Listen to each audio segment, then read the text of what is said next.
Ettiğini sandım. Beni terk ettiğini düşününce çok korktum. Senden asla vazgeçemem.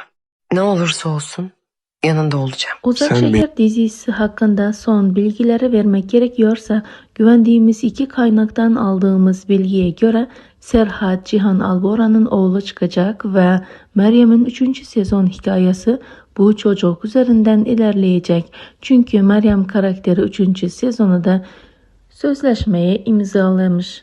Bu bilginin doğruluk oranı %98'dir. Ayrıca bu olayda ters köşe olabilir.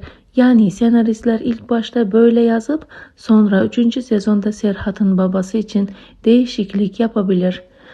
Tıpkı Bora'nın da öldürüp sonra hayata geri döndürmesi gibi. Eğer Serhat'ın Cihan'ın oğlu çıkmasını istemiyorsanız yorumlara Serhat Cihan'ın oğlu çıkmasın diye yazmayı ve dizimiz asla final olmasın diye yorumlarda yazmayı unutmayın.